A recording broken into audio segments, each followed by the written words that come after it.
हुए, किस तारीख को पैदा हुए, आपकी विलादत के वक्त कौन कौन था, आपकी विलादत जो है उसकी कैफियत क्या क्या थी, वहां पर लोग कौन कौन मौजूद थे, आपके रिश्तेदार कौन थे, गुलाम कौन थे, बांदी कौन थे, अबू तालिब को किसने इत्तला दी, और यहाँ तक कि अबू लहब को किसने इत्तला दी, ये सारे कवायद हम तक किसने पहुंचाए? सहाबे किराम ने पहुंचाए। अगर सहाबा ये बात न बताते, अगर हुजूर की पैदाइश और मिलाद के बारे में चर्चे मत करते, अगर हुजूर की पैदाइश और मिलाद का जिक्र आपस में न करते और ताबईन को रवायत न करते, तो ये सारी बातें हम तक कैसे पहुंचती? आपकी हिजरत का एक एक लम्हा हमारे पास रिकॉर्ड है, आपके गज़वा, आपकी शमाइल शरीफा, आपके अखलाक तैयबा, ये सब के सब ऐसे हैं दुनिया के किसी भी अजीम इंसान के नहीं। और जब द 100 में माइकल हॉर्ट ने जब अपने मुकदमे में लिखा तो यही लिखा कि नबी करीम सल्लल्लाहु अलैहि वसल्लम की सीरत इतनी क्लियर है कि न कि अंबिया में से किसी नबी की, न रसूलों में से किसी रसूल की, न कायदीन में से किसी कायद की, न जनरल्स में से किसी जनरल की, न सियासतदानों में से किसी सियासतदान की सीरत इतनी मुकम्मल हमारे सामने है जितनी मुकम्मल नबी इस्लाम जनाब मोहम्मद रसूलुल्लाह सल्लल्लाहु अलैहि वसल्लम की सीरत है। और यही वो वजह है कि मैंने 100 अजीम शख्सियात इंसानी में उनके सबसे पहला आरबीसी गोल्डले एक बड़े आलिम और मुहक्किक हैं यूरोप के, वो कहते हैं कि हमें मूसा, कन्फ्यूशियस और बुद्धा के बारे में कोई कंटेम्परेरी एविडेंस नहीं मिलती, कोई कंटेम्परेरी एविडेंस नहीं लिखते हैं। और लिखते हैं the most disappointing aspect in the life of Jesus, हजरत ईसा की जिंदगी में जो सबसे ज्यादा डिसअपॉइंटिंग पहलू है वो ये है कि हम उनकी पैदाइश के बारे में चंद बातें जानते हैं और अचानक वो 33 साल के होकर मोजज़ात दिखाने लगते हैं। पैदाइश से लेकर 33 साल के बारे में हमें एक वाक़े का इल्म नहीं, हमें एक बात का जो हज़रत ईसा से मुताल्लिक़ है उसका इल्म नहीं है। मगर नबी करीम सल्लल्लाहु अलैहि वसल्लम की सीरत का एक एक लम्हा अल्लाह ताला ने महफूज करना है ताकि मुसलमान उस सीरत की इत्तिबा कर सके, उस सीरत की पैरवी कर सके, उस साहिब सीरत से मोहब्बत कर सके, उससे अपने ताल्लुक बना सके। अज़ीज़ान गिरामी, लिबास बशरी में आप आए ही इसीलिए कि आपकी इत्तिबा की जा सके, वरना वो लिबास बशरी की जरूरतमंद नहीं थे, लिबास बशरी की उन्हें हाजत नहीं थी। मैं आपको चंद मिसालें देता हूँ। अभी आपने प्रोफेसर मोहम्मद अब्दुल समी साहब से भी उनकी तरफ इशारा समात फरमाया है। हज़रत अनस रज़ी अल्लाह ताला अन्हु, इमाम बुखारी अपनी किताब सहीह बुखारी में हज़रत अनस से रवायत करते हैं कि नहा रसूलुल्लाह सल्लल्लाहु अलैहि वसल्लम अनिल विसाल, अल्लाह के रसूल सल्लल्लाहु अलैहि वसल्लम ने सहाबा को मना किया कि कंटिन्यूअस रोजे मत रखो, यानी रोजे पर रोजा बगैर सहरी के रोजे पर रोजा मत रखो। रसूलुल्लाह सल्लल्लाहु अलैहि वसल्लम अनिल विसाल, बात क्या हुई थी? सहाबे किराम तो हर मामले में अल्लाह के रसूल की पैरवी करते थे। अल्लाह के रसूल सौमे विसाल रखते थे तो बाद सहाबे भी सौमे विसाल रखने लगे, लेकिन जाहिर सी बात है कि वो सहाबा सौमे विसाल के मुतहम्मिल नहीं हो सके, उसे बर्दाश्त नहीं कर सके, कमजोरी बढ़ी तो मस्जिद आने में रुकावट होने लगी, मस्जिद नहीं पहुंच पा रहे थे, घर में बड़ी मुश्किल से नमाज पढ़ते थे।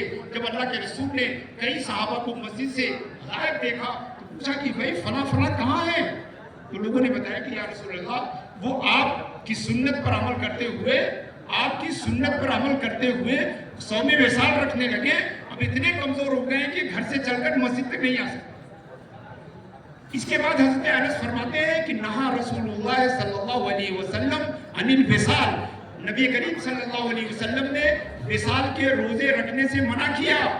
तो एक सहाबी खड़े हुए, कअन्नका तसूम या रसूल अल्लाह, मगर ए अल्लाह के रसूल, गौर से सुनिएगा, सहाबा ने पूछा कि ए अल्लाह के रसूल, आप तो रहते हैं, हमें मना क्यों कर रहे हैं? तो अल्लाह के रसूल ने फरमाया, बुखारी खोल कर देखिए, अल्लाह के रसूल ने फरमाया, लस्तु का अहदिम मिनकुम, मैं तुम से किसी की तरह नहीं हूं, मैं तुम से किसी की तरह नहीं हूं। युतइमुनी रब्बी व युस्कीनी, मेरा रब मुझे खिलाता और पिलाता। सुभान अल्लाह, सुभान अल्लाह। तुम्हारी मोहताजगी की तरह मैं खाने पीने का मोहताज नहीं हूं। ये बुखारी की रवायत है। लस्तु का अहदिम मिनकुम, मैं तुम में से किसी की तरह नहीं हूं। اور مزے کی بات بخاری میں ایک دوسری حدیث ہے جو حضرت ابو ہریرہ سے مروی ہے کہ رسول اللہ صلی اللہ علیہ وسلم نے وصال کے روزے رکھنے سے منع کیا تو اللہ کے رسول نے فرمایا ایوکم مثلی، تم میں سے کون میری طرح ہے؟ میں توجہ چاہتا ہوں، پہلی حدیث میں لستو کاحد منکم اور دوسری حدیث میں تم میں سے کون میری طرح ہے؟ حضرات گرامی، ڈاکٹر عبدالعلیم صاحب سے پوچھئے کہ بخاری شریف کے نام کا جو ہے ایک انٹیگرل پارٹ ہے المختصر، الجامع، الصحیح، المختصر، جو کئی لاکھ حدیثوں میں سے آپ نے یہ 7-8 ہزار حدیثیں اکٹھا کی۔ اگر آپ امام بخاری سے پوچھئے کہ اے امام بخاری ایک ہی ٹاپک پر 2 حدیث لانے کی کیا ضرورت ہے جب آپ کی کتاب مختصر ہے؟ جب آپ کی کتاب مختصر ہے تو 2 حدیث لانے کی کیا ضرورت ہے؟ تو امام بخاری جو آپ کو جواب دیں گے میں ان کی طرف سے نیابت کرتے ہوئے میں جواب دوں گا، تم غور سے پڑھو۔ پہلی حدیث کہہ رہی ہے کہ لستو کاحد منکم، میں تمہاری طرح نہیں ہوں۔ شاید کسی کے دماغ میں آ جائے کہ رسول میری طرح نہیں ہے مگر میں رسول کی طرح ہوں، لہذا اس غلط فہمی کو بھی دور کر دیا گیا، نہ میں تمہاری طرح ہوں نہ تم میری طرح۔ سبحان اللہ سبحان اللہ اللہم صلی علی اللهم صل على سيدنا مولانا محمد كما تحب وترضى بأن تصلي عليه محمد مبارک وسلم۔ امام مسلم اپنی صحیح میں حضرت عبداللہ ابن عمر رضی اللہ تعالیٰ عنہ سے روایت کرتے توجہ چاہوں گا۔ یہ روایتیں محبت رسول کو بڑھانے والی اور کم سننے کو ملتی ہے۔ حضرت عبداللہ ابن عمر رضی اللہ تعالیٰ عنہ فرماتے ہیں کہ سمعتو ان رسول اللہ صلی اللہ علیہ وسلم قال صلاة الرجل قائدا نصف الصلاة۔ حضرت عبداللہ ابن عمر فرماتے ہیں کہ مجھے حدیث پہنچی، کسی نے بتایا کہ اللہ کے رسول صلی اللہ علیہ وسلم نے فرمایا ہے کہ بیٹھ کر نماز پڑھنے پر آدھا ثواب ہے۔ تو حضرت عبداللہ ابن عمر نے سوچا کہ چل کے اللہ کے رسول سے یہ حدیث سن لیا جائے تاکہ حدیث مرفوع ہو جائے، درمیان کا جو رابطہ ہے وہ دور ہو جائے، ڈائریکٹ رسول سے یہ ان کی حدیث لے لی جائے۔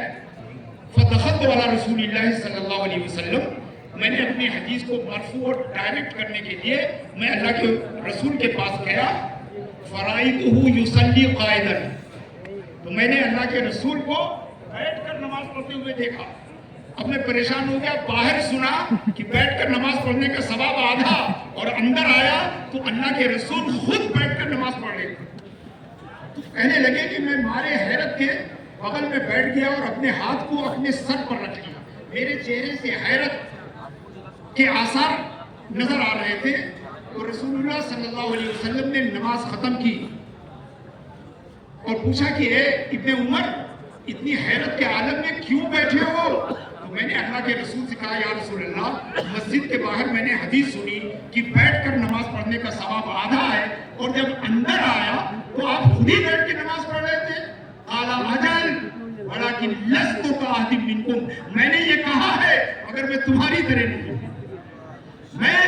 میں نے کہا ہے مگر میں کسی کی طرح نہیں ہوں۔ یہ نہ سمجھو کہ جو میں کہتا ہوں وہ مجھ پر بھی اپلائی ہوتا ہے، ارے یہ سب تمہارے اوپر اپلیکیشن کے لیے کہا جا رہا ہے۔ لست کاحد منکم، میں تم میں سے کسی کی طرح نہیں۔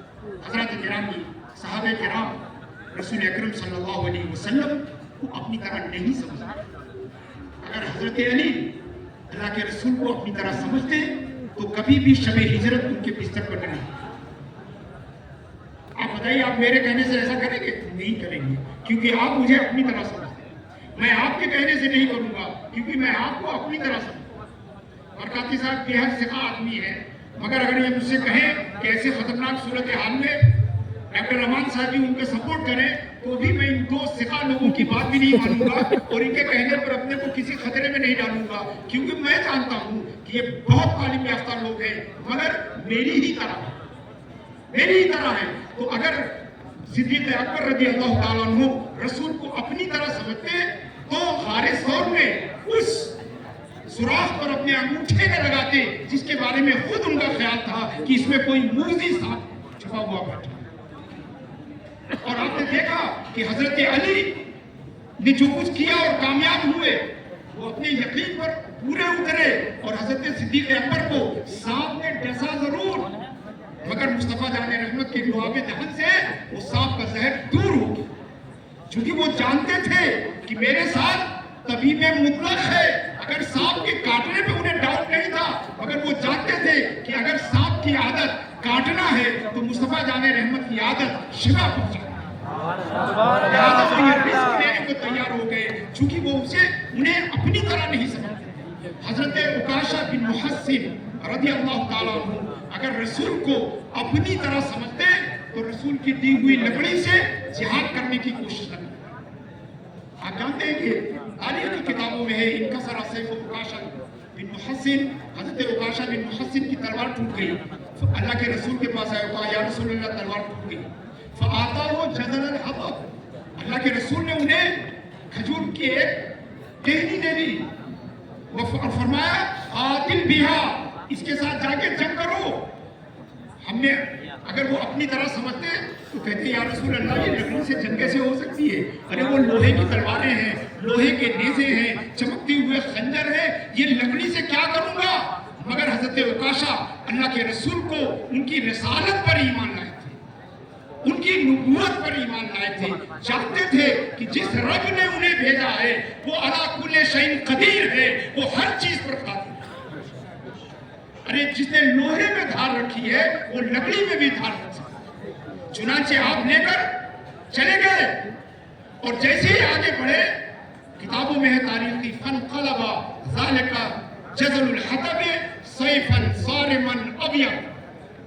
थोड़ा आगे बढ़े तो लकड़ी का टुकड़ा जो है चमकती हुई लोहे की तलवार में तब्दील हो गया। तो अगर हजरत उकाशा उन्हें अपनी तरह समझते, हजरत गिरामी ये सारी कुव्वत अल्लाह रब्बुल इज्जत की तरफ से थी, ये सारी ताकत अल्लाह रब्बुल इज्जत की तरफ से थी, ये सारी कुदरत अल्लाह रब्बुल इज्जत की तरफ से थी। मैं आखिरी बात कहकर रुखसत हो जाऊंगा, ये तो हदीस गुफ्तगू बहुत तवील हो जाएगी। एक इस्लामिक पार्टी थी 70s, 80s, 90s में इंग्लैंड में एक इस्लामिक पार्टी थी जिसके चीफ थे दाऊद मूसा पेटकॉक, ये उसके थे। अभी वो 90s में उनका इंतकाल हुआ है। तो डॉक्टर ज़गलुल नज्जार कायरा यूनिवर्सिटी के एक प्रोफेसर और बड़े नामी आलिम, वो उनसे मिले लंदन में, तो उन्होंने अपने इस्लाम का किस्सा सुना। मुसलमानों अपने ईमान को ताज़ा करने के लिए, अपनी दीनी हरारत को मज़ीद बढ़ाने के लिए किस्सा सुनिए। तो डॉक्टर ज़गलुल नज्जार ने उनसे पूछा कि भाई आप इस्लाम कैसे लाए, आप तो इस्लाम के बड़े मुखालिफिन में से थे। उन्होंने कहा बिला शुबा मैं इस्लाम की मैंने बड़ी मुखालफत की। एक मरतबा मैंने रिसर्च शुरू किया कि दुनिया का कौन सा दीन सबसे अच्छा है। मैंने जुडाइज़म को पढ़ा, मैंने बुद्धिज़्म को पढ़ा, मैंने क्रिश्चियनिटी को पढ़ा, मैंने इस्लाम को पढ़ा और कहा मेरी बदकिस्मती कि जब मैं इस्लाम को पढ़ने के लिए तैयार हुआ तो मैं कुरान लेकर आया और कुरान जब लेके आया तो मैंने ऐसे ही कुरान को खोला तो इत्तेफाक से सूरह कमर जो है खुल गई और उसकी पहली आयत थी इक़्तरबतिस साअ वंशक़्क़ल क़मर। कहने लगे इसको पढ़ा, मैंने इसका तर्जुमा पढ़ा तो मैंने बंद कर दिया कि जो दीन चांद के टुकड़े होने की बात कर रहा है वो अल्लाह का दीन नहीं हो सकता है, क्योंकि चांद का टुकड़ा होना इम्पॉसिबल है। कहने लगे कि मैंने जुडाइज़म में, क्रिश्चियनिटी में, बुद्धिज़्म को बहुत डीपली पढ़ा, मगर इस्लाम को पढ़ना शुरू ही किया था कि मेरा यकीन हो गया कि इस्लाम ये दीन बरहक नहीं हो सकता, क्योंकि इसमें चांद के टुकड़े होने की बात की गई। कहने लगे उसके बाद मैं इस्लाम की मुखालफत करता रहा। एक दिन मैं अपने घर में बैठा, BBC लंदन से एक प्रोग्राम आ रहा था जिसमें कुछ एस्ट्रोनॉट थे, खिलाबाज थे जो चांद पर होकर आए थे। नील आर्मस्ट्रांग के बाद जो ग्रुप गया था उनमें से कुछ लोग थे जो BBC को इंटरव्यू दे रहे थे। तो BBC के एंकर ने उससे पूछा कि ये बताइए कि आप $1 बिलियन खर्च करके क्या सिर्फ अमेरिका का झंडा गाड़ने के लिए चांद पे गए थे?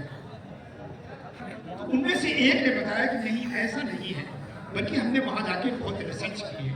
हमने वहाँ के इन्वायरमेंट की, वहाँ की फिजिक्स की, वहाँ की ज़मीन की, वहाँ की आबो हवा की, पर लोगों ने काफ़ी रिसर्च किया है और کئی نئی بات لے کر آئے ہیں. اس نے ایک ایک کر کے نئی باتیں بتانا شروع کی اور اسی کے درمیان اس نے کہا کہ ہم نے آبزرو کیا چاند پر جا کر کہ چاند پر ایک لکیر پڑی ہوئی ہے.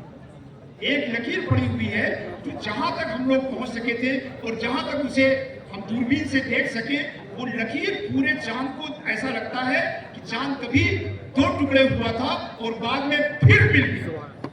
سبحان اللہ. اس تحقیق پر ہم جب پہنچے جب وہاں سے کچھ نمونے لے کر آئے اور ناسا میں جو ہے ان نمونوں پر ان سیمپلز پر ریسرچ ہوئی تو بتایا گیا کہ یہ تو غیر معمولی حرارت کی وجہ سے مٹی اس طرح ہو سکتی ہے اور یہ جب ہی ممکن ہے کہ جب چاند کے دو ٹکڑے ہوئے تھے اور اس کے بعد وہ ملا ہوگا تو بہت شدید حرارت پیدا ہوئی ہوگی اور اسی ہائی ٹیمپریچر کی وجہ سے اس سوائل میں جو ہے یہ تبدیلیاں پیدا ہوئی. کہیں جیسے سننا تھا میں قرآن چھوڑا اور اشہد ان لا الہ الا اللہ و اشہد ان محمدن عبدہ و رسولہ اور خدا کی شان کہ جس آیت کی وجہ سے میں نے اپنی غلط سمجھ کی وجہ سے اسلام کو چھوڑا تھا وہی واقعہ معراج جو ہے وہ ہمارے اسلام واقع شق القمر ہمارے اسلام لانے کا سبب بنا.